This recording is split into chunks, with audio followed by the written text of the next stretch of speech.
جو مسلمان دل کھول کر خیرات کرتے ہیں اور جو بیچارے غریب صرف اتنا ہی کما سکتے ہیں جتنی مزدوری کرتے اور تھوڑی سی کمائی میں سے بھی خرچ کرتے ہیں، ان پر جو منافق تان کرتے اور ہنستے ہیں، اللہ ان پر ہنستا ہے اور ان کے لیے تکلیف دینے والا عذاب تیار ہے۔ تم ان کے لیے بخشش مانگو یا نہ مانگو برابر ہے، اگر ان کے لیے 70 دفعہ بھی بخشش مانگو گے تو بھی اللہ ان کو نہیں بخشے گا، یہ اس لیے کہ انہوں نے اللہ اور اس کے رسول سے کفر کیا،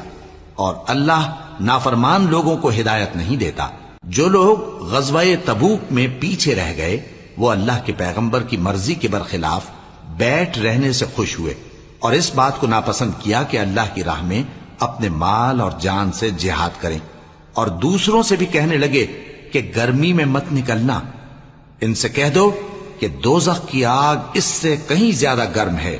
کاش یہ اس بات کو سمجھتے۔ یہ دنیا میں تھوڑا سا ہنس لیں اور آخرت میں ان کو ان کے اعمال کے بدلے جو یہ کرتے رہے ہیں بہت سا رونا ہوگا۔ پھر اگر اللہ تم کو ان میں سے کسی گروہ کی طرف لے جائے اور وہ تم سے نکلنے کی اجازت طلب کریں تو کہہ دینا کہ تم میرے ساتھ ہرگز نہیں نکلو گے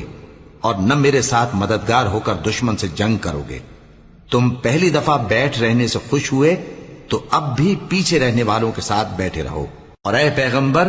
ان میں سے کوئی مر جائے تو کبھی اس کے جنازے پر نماز نہ پڑھنا اور نہ اس کی قبر پر جا کر کھڑے ہونا،